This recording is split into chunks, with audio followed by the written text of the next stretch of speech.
Hello friends, welcome back. I am Vivek Singhal from tradingwithvivek.com। और जैसा कि मैंने कल वीडियो में हमारी बात हुई थी और हमने निफ्टी और बैंक निफ्टी के चार्ट को यहाँ पर डिस्कस किया था और यहाँ पर डाउ थ्योरी को डिस्कस किया था कि किस तरीके से जो लास्ट सपोर्ट है वो टूटती हुई नज़र नहीं आती और उसी तरीके से मार्केट ने थोड़ा सा बिहेव भी किया। जो यस्टरडे का हाई लेवल था उससे ऊपर ही ओपन हुआ और एक गैप भी बनाया और उसके बाद में ऊपर ही क्लोज भी हुआ। तो निफ्टी में ये चीज हुई और अगर बैंक निफ्टी का चार्ट हम एक बार डिस्कस करें, हम देखें वापस से, तो बैंक निफ्टी में भी जो यस्टरडे का लो था, जो यस्टरडे का हाई था उससे ऊपर ही ओपन हुआ और उससे ऊपर ही यहाँ पर क्लोज भी हुआ। यानी कि ये एक सपोर्ट से वापस ऊपर उठता हुआ नजर आता है ओवरऑल मार्केट। हम बैंक निफ्टी और यहाँ पर निफ्टी की बात कर रहे हैं, यानी कि जो लार्ज कैप कंपनीज से बना हुआ है। ऐसे में क्वेश्चन ये आता है कि कौन से स्टॉक्स में अपॉर्चुनिटी यहाँ पर नजर आती है, जो लार्ज कैप हो या फिर अपर मिड कैप में हो। लेकिन हम अपर मिड कैप की यहाँ पर बात नहीं कर रहे हैं, आज हम लार्ज कैप की ही बात करेंगे। और मैं आपके सामने 10 ऐसे स्टॉक्स बता रहा हूँ जो मुझे ऐसा लगता है कि यहाँ से जो नेक्स्ट रैली स्टार्ट होगी निफ्टी एंड बैंक निफ्टी की, इस रैली में ये 10 स्टॉक्स यहाँ पर पार्टिसिपेट करेंगे। अब ये स्टॉक्स यहाँ पर पार्टिसिपेट करेंगे, ये कोई टिप्स मत समझना इस चीज को कि मैंने आपको कोई टिप दे कि आप इनको बाय कर लो। ऐसा नहीं है। मैं यहाँ पर आपको रीजंस बताऊंगा कि क्यों यहाँ पर बिजनेस अच्छा नजर आता है, क्यों यहाँ पर इनके फाइनेंशियल्स इंप्रूव होते हुए नजर आते हैं और वो जो दिखेंगे यहाँ पर डेटा में और चार्ट्स पर, और क्या यहाँ पर टेक्निकल पैटर्न्स थोड़े से नजर आते हैं। टेक्निकल पैटर्न्स एक्चुअल में अभी बहुत ज्यादा यहाँ पर इंपॉर्टेंट रोल प्ले नहीं करेंगे। उसका रीजन है कि ये सारे ही स्टॉक्स पिछले 1 डेढ़ 2 साल से, यानी कि 1 ईयर से, 2 ईयर से एंड 3 ईयर से, फ्यू केसेस में 4 ईयर से कंसोलिडेशन में हैं। और लार्ज कैप कंपनीज जो अपने सेक्टर की मार्केट लीडिंग कंपनीज होती हैं, वो जनरली जब कंसोलिडेट करती हैं तो वो गिरावट के साथ कंसोलिडेट नहीं करती, बल्कि वो एक रेंज में रहकर कंसोलिडेट करती हैं। तो रेंज में रहकर कंसोलिडेट करती हैं, इस बात को समझने के लिए हमें एक बात समझनी होगी कि जो करेक्शन है वो दो तरह की करेक्शन होती है। एक प्राइस करेक्शन होती है कि स्टॉक प्राइस नीचे आया, और दूसरा टाइम करेक्शन होती है कि प्राइस नीचे नहीं आया लेकिन एक ही रेंज में लगातार काफी लंबे टाइम तक चलता रहा, उस वजह से उसका पी रेशो कम होता गया। पी रेशो इसलिए कम हुआ क्योंकि इस पूरे ड्यूरेशन में 2 ईयर्स या 3 ईयर्स या 1 ईयर जो भी ड्यूरेशन है, इस पीरियड में नेट प्रॉफिट तो बढ़ गया लेकिन स्टॉक प्राइस नहीं बढ़ा। तो स्टॉक प्राइस नहीं बढ़ा, एक ही रेंज में रहा, गिरावट नहीं आई। लेकिन गिरावट नहीं आने के बावजूद भी उसको एक गिरावट ही माना जा सकता है क्योंकि यहां पर नेट प्रॉफिट बढ़ गया। तो पहले अगर 1000 रुपीज का स्टॉक प्राइस था और नेट प्रॉफिट 100 करोड़ रुपीज का था, अभी यहां पर जो नेट प्रॉफिट है वो बढ़कर 150 करोड़ हो गया लेकिन स्टॉक प्राइस सेम 1000 पर है। तो यहां पर स्टॉक प्राइस को 1000 के बदले 1500 जाना चाहिए। तो अब वो नहीं गया, अब स्टॉक प्राइस नीचे नहीं आया। तो यहां पर इसीलिए मैं चीज बता रहा हूं कि लार्ज कैप कंपनीज बहुत ज्यादा प्राइस करेक्शन नहीं दिखाती हैं। Large cap companies majority of cases में जो लार्ज कैप के साथ में ग्रोइंग भी हैं, वो टाइम करेक्शन दिखाती हैं, एक ही रेंज में काफी लंबे टाइम तक चल रही होती हैं।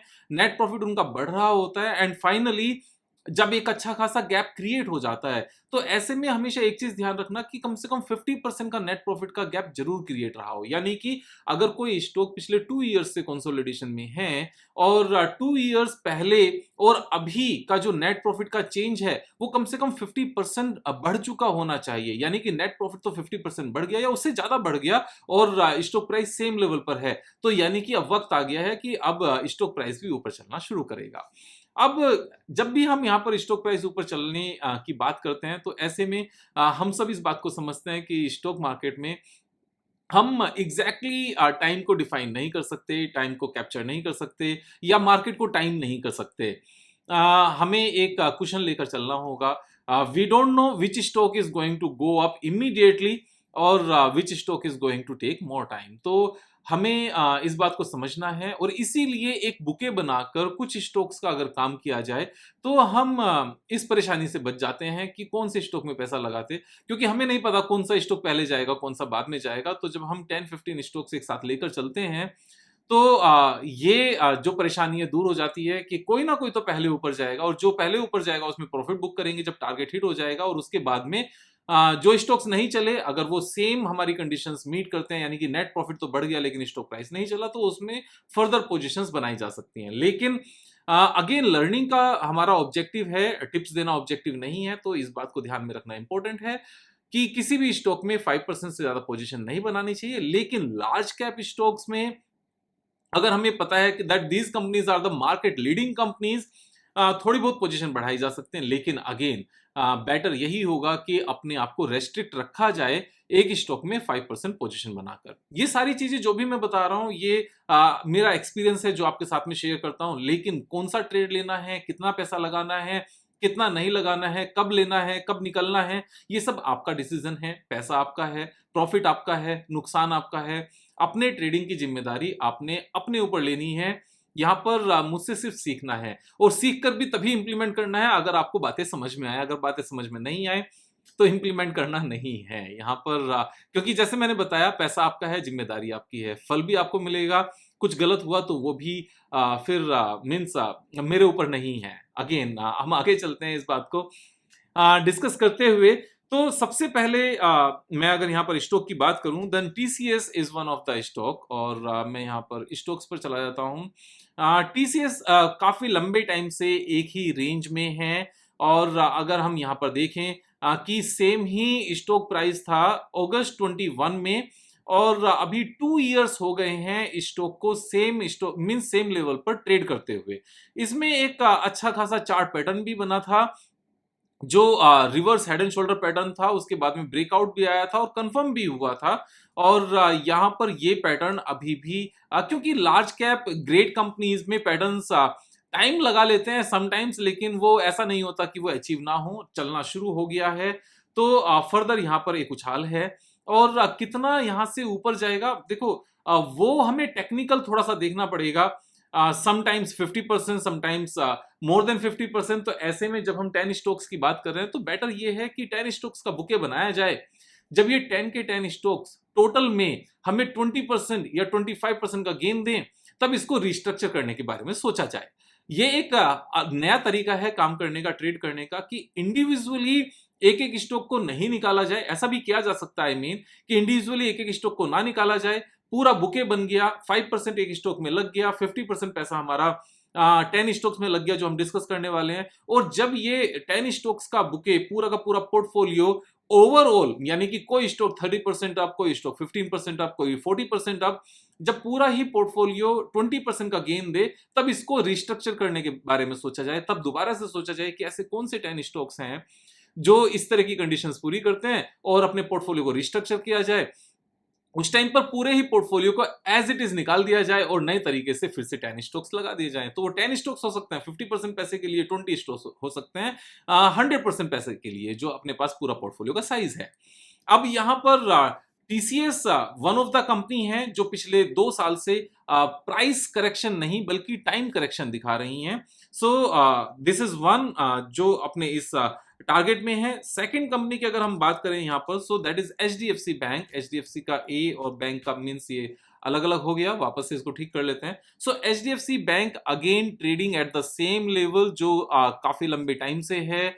और अगर हम देखने लगे तो Feb 21 में it was trading at the same level, same price पर था। अभी काफी मीन्स 2.5 ईयर्स निकल गए हैं। और जैसे हम एचडीएफसी बैंक की बात करें, तो एचडीएफसी बैंक में जब हम प्रॉफिट एंड लॉस स्टेटमेंट की बात करते हैं, तो अभी का जो नेट प्रॉफिट है वो 2.5 ईयर्स पुराने प्राइस से 50% के आसपास यहाँ पर बढ़ गया है। तो ये चीज हमें ध्यान में रखनी है। थर्ड स्टॉक की जो हम बात कर रहे हैं, that is SBI. SBI is also again trading at the same level, जो काफी टाइम पहले सेम प्राइस पर था, ऑलमोस्ट नवंबर 21 में, और अभी में ज्यादा गैप नहीं आया है, और नेट प्रॉफिटेबिलिटी में काफी ज्यादा इंपैक्ट है। तो स्टॉक प्राइस सिर्फ और सिर्फ 8.85% बढ़ा है। और अगर हम एसबीआई का एक बार यहाँ पर स्टॉक प्राइस मींस इसके डेटा देखने लगे, तो हमें पता चलेगा, पीएनएल स्टेटमेंट में जाते हैं, कि नेट प्रॉफिट यहाँ पर डबल हो गया, डबल से ज्यादा हो गया है। तो यहाँ पर this is the third stock का। हम फोर्थ स्टॉक की हम यहाँ पर बात करते हैं, that is the Kotak Mahindra bank. Kotak Mahindra bank is also means witnessing the same situation. अगर हम कोटक बैंक की यहाँ पर बात करने लगे, तो कोटक बैंक 4 इयर्स पुराने प्राइस पर है आज की डेट में। मीन्स ये सबसे ज्यादा अंडर परफॉर्मर रहा है। और ऐसा नहीं है कि अंडर परफॉर्मेंस के चलते बैंक में कोई प्रॉब्लम है। सो दिसंबर 19 में सेम प्राइस पर था जहां पर ये अभी है, 4 इयर्स हो गए हैं। और दिसंबर 19 के बेस पर अगर हम यहाँ पर नेट प्रॉफिटेबिलिटी में उछाल देखें तो 50% यहाँ पर नेट प्रॉफिट बढ़ा है क्या। सो दिसंबर 19 मीन्स मार्च 20 का भी रिजल्ट देखें तो 50% के यहाँ पर डबल हो गया है। So this is another stock. उसके बाद में हम यहाँ पर बात करते हैं रिलायंस इंडस्ट्रीज की। रिलायंस इंडस्ट्रीज अनदर कंपनी है। यहाँ पर P&L स्टेटमेंट भी देखेंगे और रिलायंस इंडस्ट्रीज का हम यहाँ पर चार्ट भी देखेंगे। Reliance industries is also trading at the same price जो पहले ट्रेड कर रहा था काफी पुराने टाइम तक। कई बार चार्ट लोड होने में टाइम लग जाता है जो अच्छी बात नहीं है। आई डोंट नो ये मीन्स एयरटेल की दिक्कत है या फिर ट्रेडिंग व्यू की दिक्कत है। एनीवेज हम यहाँ पर अगर नेट प्रॉफिटेबिलिटी की बात करने लगे रिलायंस इंडस्ट्रीज की तो नेट प्रॉफिट यहाँ पर 21 से अभी तक देखें तो 50% से थोड़ा सा इंपैक्ट है, बहुत ज्यादा फर्क नहीं है। 40% हमारा नेट प्रॉफिट बढ़ा है। और स्टॉक प्राइस सितंबर 20 से बात करने लगे तो सितंबर 20 से लेकर अब तक बहुत ज्यादा यहाँ पर गेन नहीं है, दिस इज ओनली 6%। और सितंबर 20 के बेस पर हम यहाँ पर मार्च 20 के नंबर्स ले सकते हैं तो यहाँ पर नेट प्रॉफिट अपना 70-80% बढ़ चुका है। So this is another company. उसके बाद में हमने यहाँ पर TCS की बात की, HDFC बैंक की बात की, कोटक बैंक की बात की, रिलायंस इंडस्ट्रीज की बात की। और फर्दर हम यहाँ पर लेते हैं अदानी पोर्ट्स। अदानी पोर्ट्स की जब यहाँ पर बात करते हैं तो अदानी पोर्ट्स में भी सेम सिचुएशन है।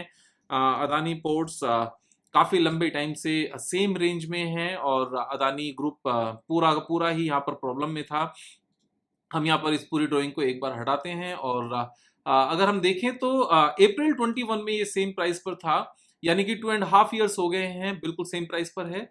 और अदानी पोर्ट्स का अगर हम नेट प्रॉफिट देखें मार्च 21 के बेस पर तो यहाँ पर 30% के आसपास का उछाल है। उतना ज्यादा नहीं है लेकिन 30% का है। लेकिन जिस तरीके से इनके न्यू पोर्ट्स यहाँ पर ऑपरेशनल हो रहे हैं और जिस तरीके से सारे नंबर्स अच्छे आ रहे हैं तो यहाँ पर 50% के बदले 30% के आसपास है। लेकिन अगेन फिर भी बेटर है क्योंकि इसके जो पी रेशोज हैं वो पुराने टाइम के कंपैरिजन में काफी बेटर हैं। यहाँ पर SBI card is the next company जो हम बात करने वाले हैं और SBI card is also trading काफी टाइम से यहाँ पर टाइम कंसोलिडेशन में है। और अगर हम इसके सेम लेवल्स देखें तो जब ये लिस्ट हुआ था तब एकदम से रैली आई थी लेकिन रैली के बाद में एक ही रेंज में ये रुका रहा।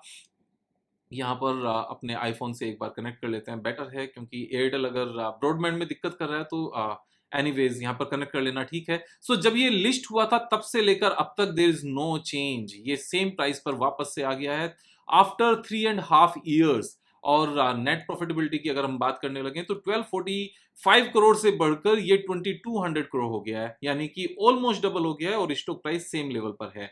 हम नेक्स्ट कंपनी की यहां पर बात करते हैं अमारा Raja batteries. Amara Raja green energy and mobility is the name now, ये नेम चेंज हो गया है and I am very much bullish on this stock. बहुत सारे यहाँ पर रीजंस हैं और रीजंस भी हमारे तरीके से मीन्स रीजंस भी यहाँ पर जेन्युइन रीजंस हैं। Genuine reasons in the sense के ये चार्ट को क्या है आज, ये क्यों इतनी परेशानी कर रहा है। और क्योंकि स्क्रीनर ठीक से चल रहा है तो हमारा राजा ठीक से नहीं चल रहा है। हमारा राजा मीन्स ये ट्रेडिंग व्यू ठीक से नहीं चल रहा है, यानी कि जो स्लो है वो ट्रेडिंग व्यू है। अगर नेट की प्रॉब्लम होती तो यहाँ पर स्क्रीनर की भी प्रॉब्लम होती। हमारा राजा 10 इयर्स ओल्ड प्राइस पर है, अगर आप ध्यान से देखोगे सितंबर 14 में सेम प्राइस पर था। और P&L स्टेटमेंट में जब जाकर देखें तो 367 करोड़ के नेट प्रॉफिट से बढ़कर 755 हो गया है, यानी कि डबल हो चुका है और स्टॉक प्राइस सेम लेवल पर है। उसके बाद में नेक्स्ट कंपनी की हम बात करते हैं एक्सिस बैंक। एक्सिस बैंक की भी सेम सिचुएशन है। एक्सिस बैंक में जो P&L स्टेटमेंट में आप प्रॉफिट देखते हो वो 12,000 करोड़ का दिखता है, लेकिन ये 12,000 करोड़ नहीं है एक्चुअल में, क्योंकि वन टाइम लॉस था because of buying city banks assets और ये 5,000 करोड़ का माइनस था। अदरवाइज एक क्वार्टर का नेट प्रॉफिट जब 6,000 करोड़ है तो पूरे साल का नेट प्रॉफिट आज की डेट में 24,000 करोड़ रुपीस निकल कर आता है। और 2 इयर्स पहले जो इसका नेट प्रॉफिट था वो सिर्फ 7,000 करोड़ रुपीस था। 7,000 करोड़ से 24,000 करोड़ रुपीस का ये नेट प्रॉफिट आना मीन्स 3 टाइम्स से भी ज़्यादा होना। और हम यहाँ पर अगर एक्सिस बैंक का एक बार चार्ट देखें तो एक्सिस बैंक काफ़ी अच्छा परफॉर्मर रहा पिछले कुछ टाइम में, लेकिन अगर 3 टाइम्स की हम बात करने लगे तो 3 टाइम्स का नेट प्रॉफिट नहीं बढ़ा। जून 19 से, यानी कि 4 इयर्स पहले का भी देखें तो सिर्फ 21% का यहाँ पर ग्रोथ है। जबकि लास्ट 4 इयर्स में मार्च 19 से लेकर अगर हम देखें तो नेट प्रॉफिट 5000 करोड़ से बढ़कर पूरे साल के 24,000 करोड़, यानी कि 5 टाइम्स के आसपास बैठता है। और स्टॉक प्राइस ने सिर्फ और सिर्फ 24% का यहाँ पर उछाल दिखाया है। सो नेक्स्ट स्टॉक की हम बात यहाँ पर करते हैं आईसीआईसीआई बैंक। और आईसीआईसीआई बैंक का हमें थोड़ा सा ठीक से सर्च करना चाहिए, ज़्यादा जल्दी अच्छी बात नहीं होती। सो हम यहाँ पर चार्ट भी एक बार देखते हैं और चार्ट देखकर हम देखते हैं कि कितने टाइम से इसने बहुत अच्छा परफॉर्म नहीं किया। तो अगर हम यहाँ पर अक्टूबर 21 से देखें और अभी तक देखें तो अक्टूबर 21 से लेकर सिर्फ 8% का यहाँ पर उछाल है। और अक्टूबर 21 मीन्स मार्च 21 के यहाँ पर प्रॉफिटेबिलिटी देखी जाएगी तो 20,000 करोड़ से बढ़कर 38,000 करोड़, यानी कि 90% यहाँ पर नेट प्रॉफिट बढ़ना और स्टॉक प्राइस का सिर्फ 8% बढ़ना। तो ये भी एक टाइम कंसोलिडेशन का ही पार्ट है, उसी तरीके से इसको देखा जाता है। एंड हम 9 स्टॉक्स यहाँ पर अभी तक कवर कर चुके हैं। लास्ट स्टॉक जो पुराना नहीं है, उसका कोई एज सच बहुत ज़्यादा हिस्ट्री नहीं है, लेकिन एज एन एक्सेप्शन अपने नॉलेज के बेस पर, अपने एक्सपीरियंस के बेस पर और जो चीज़ें वो लेकर आने वाले हैं उसके बेस पर अगर हम यहाँ पर बात करें तो that company is Jio financial. Jio financial में मेरे पास दिखाने के लिए एज सच बहुत कुछ नहीं है, but this stock is almost trading at the book value. और बुक वैल्यू पर जब ये स्टॉक ट्रेड कर रहा है, ऑलमोस्ट बुक वैल्यू पर, यहाँ पर चार्ट पैटर्न में बहुत कुछ नहीं है, मैं फिर भी बताता हूँ आपको। लेकिन जो इसकी बुक वैल्यू है वो 120,000 करोड़ रुपीस की है, मार्केट कैपिटलाइजेशन जो 143 है, बुक वैल्यू 120,000 करोड़ है और मार्केट कैपिटलाइजेशन 143,000 करोड़ है। जबकि इसी सेक्टर की जिस सेक्टर में ये बिजनेस करने वाले हैं, बजाज फाइनेंस की अगर हम बात करने लगे हैं तो इस सेक्टर की कंपनी बुक वैल्यू से ऑलमोस्ट 8.7 टाइम ट्रेड कर रही हैं, जबकि ये कंपनी सिर्फ और सिर्फ 1.15 टाइम्स ट्रेड कर रही है। ये जो गैप है over a period of 10 years, ये गैप सारा फिल होता हुआ मुझे नजर आता है अपने एक्सपीरियंस के बेस पर। सो दीज आर 10 स्टॉक्स जो काफी अच्छे नजर आते हैं। वापस से वीडियो देखो, वापस से सारे बिजनेस एनालाइज करो, सारी चीजें समझो। मैं कोशिश करूंगा, वैसे तो इन 10 स्टॉक्स में इंडिविजुअल लेवल पर मैं सारी ही वीडियोस बना चुका हूं, but again I will try कि फिर से मैं एक एक करके इन 10 स्टॉक्स की वीडियो बनाऊं, पूरा बिजनेस एनालिसिस करें, इसका फिर से फाइनेंशियल डिटेल में देखें और जो टेक्निकल चार्ट पैटर्न्स भी अगर साथ में बनते हैं कंसोलिडेशन से अलग, उससे एक्स्ट्रा, तो उसको भी यहाँ पर डिस्कस करें। आई विल ट्राई कि लगातार मैं जब भी नेक्स्ट 10 वीडियोस आए एक एक करके तो इन 10 स्टॉक्स को सबसे पहले कवर किया जाए, क्योंकि यहाँ पर सेफ्टी नजर आती है। मार्केट लीडिंग कंपनीज हैं, लार्जेस्ट कंपनीज हैं, प्रॉफिटेबिलिटी 50% से ज्यादा बढ़ी है ड्यूरिंग द पीरियड जिस पीरियड में स्टॉक प्राइस कंसोलिडेशन में रहा है। लार्ज कैप कंपनीज में एक बात ध्यान से आप समझना, मैं वापस से रिपीट कर रहा हूं कि प्राइस करेक्शन कम होता है, टाइम करेक्शन ज्यादा होता है, क्योंकि यहाँ पर जो लॉन्ग टर्म इन्वेस्टर्स हैं इन कंपनी से जनरली निकलते नहीं हैं। वो सिर्फ और सिर्फ प्राइस का जो पी रेशो है उसके वापस से एडजस्ट होने का वेट करते हैं। जो रैली में थोड़ा सा पी रेशो बढ़ जाता है तो पी रेशो बढ़ने के बाद पी रेशो को कूल डाउन होने का वेट करते हैं कि एक साइड में स्टॉक प्राइस रुका रहे, दूसरी साइड में नेट प्रॉफिट बढ़ता रहे, तो पी रेशो कम होता जाए। ये इंस्टीट्यूशंस इसी तरीके से यहाँ पर अप्रोच लेकर आते हैं जो मैंने आपके साथ में शेयर की है। मैं अपना जो भी एक्सपीरियंस है, जो भी नॉलेज है, ईश्वर की कृपा से वो आपके साथ यहाँ पर शेयर करता रहूंगा। अपने दोस्तों के साथ वीडियोस को शेयर करना है, उनके साथ अपनी नॉलेज को शेयर करना है और सब्सक्राइब करना है, सब्सक्राइब कराना है। कल फिर मिलेंगे एक नए वीडियो के साथ, तब तक जय हिंद, जय भारत।